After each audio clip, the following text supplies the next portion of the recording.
Bismillahirrahmanirrahim. Assalamualaikum warahmatullahi wabarakatuh.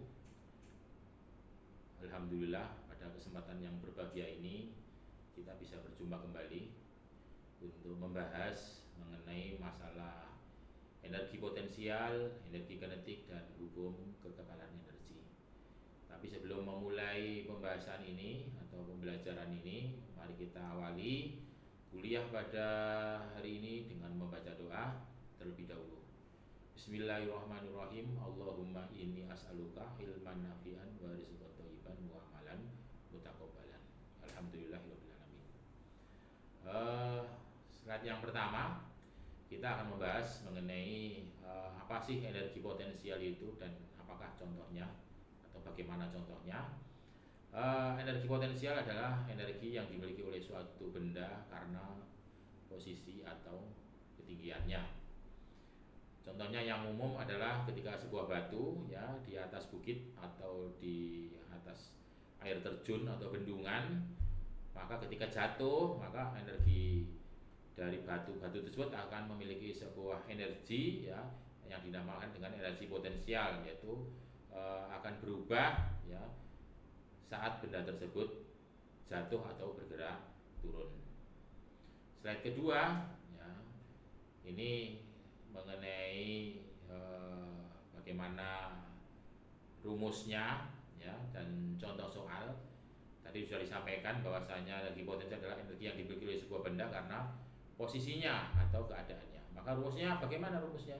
Rumusnya adalah EP energi potensial sama dengan M kali G kali H.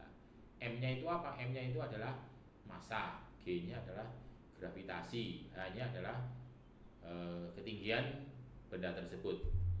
Contohnya ketika sebuah batu dengan massa 5 kg diangkat setinggi 5 meter dari tanah, maka pertanyaannya adalah berapakah energi potensial batu tersebut? Maka untuk membahas ini atau menyelesaikan contoh soal ini, maka kita bisa menerapkan rumus energi potensial gravitasi, yaitu EP sama dengan M kali G kali H.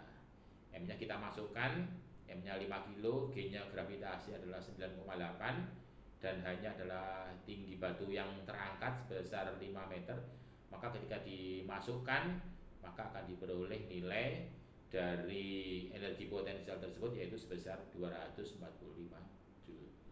Nah, untuk slide yang ketiga yaitu mengenai energi kinetik dan contohnya.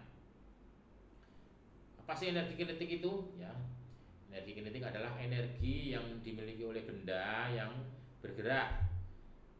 Semakin cepat benda bergerak, maka semakin besar energi kinetiknya. Ya, contohnya apa? Ketika seseorang naik sepeda, ya, sepeda pancal, ya, maka energi kinetik yang dihasilkan dari pergerakan kaki, ya, mengayuh pedalnya tadi, maka akan menghasilkan gaya dorong yang menggerakkan sepeda tersebut. Ya, slide keempat, nah, ini kita berikan sebuah contoh dari rumus energi kinetik ya. Energi kinetik tadi rumusnya adalah setengah mv kuadrat ya. EK-nya apa? Energi kinetik. M-nya apa? M-nya adalah massa. V-nya ada apa? V-nya adalah kecepatan. Nah, ketika ada sebuah contoh soalnya adalah ketika ada sebuah bola baseball dengan massa 0,145 kg bergerak dengan kecepatan 30 meter per detik.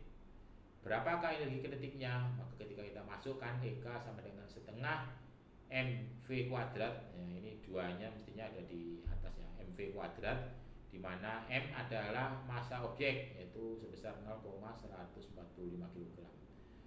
V-nya adalah kecepatan dari objek tersebut 30 meter per detik. Maka ketika kita masukkan di rumus setengah mv kuadrat, ya, masing-masing kita masukkan nilainya, M-nya 0,145, V-nya 30 meter per detik, kemudian dikuadratkan V-nya, maka ditemukan jawabannya adalah 65,25 Joule. Nah, kemudian mengenai rumus energi mekanik ya, contoh soal dan pembahasannya. Energi mekanik itu apa? Nah, energi mekanik itu adalah gabungan dari energi kinetik dan energi potensial. Ya. Rumusnya apa? Rumusnya itu energi mekanik sama dengan EP yang mewakili energi potensial dan EK. EK adalah energi kinetik. Nah, contoh soalnya adalah sebuah bola bermasa 2 kg berada pada ketinggian 10 meter dari tanah dan percepatan gravitasi bumi adalah 9,8 ya. Ini 9,8 ya, bukan 10 meter per detik. Maka dimasukkan rumusnya, maka M sama dengan 2 kilo, tingginya adalah 10 meter ya, kemudian H-nya adalah 10, maka dimasukkan M-nya 2 kali 9,8 kali 10, maka ditemukan jawabannya adalah 196 Joule. Sedangkan energi kinetiknya karena bolanya itu diam dan maka sama dengan 0. Kemudian energi mekaniknya bagaimana? Energi mekanik sama dengan EP plus EK sama dengan 196 Joule ditambah 0, maka ditemukan jawabannya adalah 196 Joule. Nah, slide berikutnya mengenai pembahasan hukum kekekalan energi dan rumusnya. Nah, hukum kekekalan energi menyatakan bahwa energi itu tidak dapat diciptakan atau dimusnahkan, melainkan hanya dapat berubah bentuk. Nah, total energi dalam satu sistem itu tertutup akan selalu konstan. Ya. Sedangkan rumus hukum kekekalan energi secara matematis, hukum kekekalan energi itu dapat dinyatakan dengan rumus E1 sama dengan E2, di mana E1 adalah energi awal dan E2 adalah energi akhir dalam sebuah sistem tertutup. Slide berikutnya. Ini membahas mengenai satuan usaha ya. Satuan usaha itu ada Joule, ada kilowatt jam atau kilowatt hour atau kWh, dan kalori. Satuan dasar untuk mengukur usaha atau energi itu disebut Joule ya, menggambarkan energi yang dihasilkan saat gaya sebesar 1 Newton bekerja pada jarak 1 meter. Nah, kalau kilowatt jam satuan yang sering digunakan untuk mengukur energi listrik ya, menggambarkan energi yang dihasilkan saat daya 1 kW digunakan selama 1 jam ya. Kalau kalori ya atau kali itu satuan yang digunakan untuk mengukur energi dalam bentuk panas ya, menggambarkan energi yang dibutuhkan untuk meningkatkan suhu 1 gram air sebesar 1 derajat Celcius. Slide berikutnya, watt ya, yaitu satuan daya dalam sistem internasional atau SI adalah watt yang merepresentasikan jumlah energi yang digunakan atau dihasilkan per satuan waktu. Sedangkan kilowatt ya sama dengan 1000 watt ya, yang sering digunakan untuk mengukur daya dalam skala lebih besar ya, seperti dalam pembangkit listrik atau peralatan rumah tangga.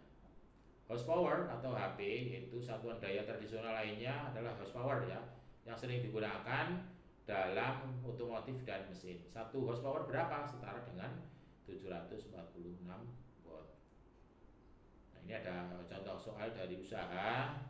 Ya, tadi sudah dijelaskan mengenai definisi dari usaha, yaitu besar vektor yang merepresentasikan energi yang dipindahkan oleh sebuah gaya. Ya, usaha atau W sama dengan gaya F kali perpindahan atau S. Ya, ditemukan jawabannya adalah satuan Joule. Contohnya apa? Sebuah mobil mendorong kota seberat 50 kg sejauh 4 meter dengan gaya 100 Newton. Maka hitunglah usaha yang dilakukan oleh mobil tersebut. Maka penyelesaiannya bagaimana? Penyelesaiannya adalah diketahui massa kota sama dengan 50 kg. Jarak perpindahan 4 meter. Gaya yang dihasilkan berapa? Atau yang digerakkan 100 Newton. Maka usahanya sama dengan gaya dikali perpindahan usaha 100 Newton kali 4 meter sama dengan 400 Joule. Nah, itu demikian tadi adalah contoh soal dari usaha.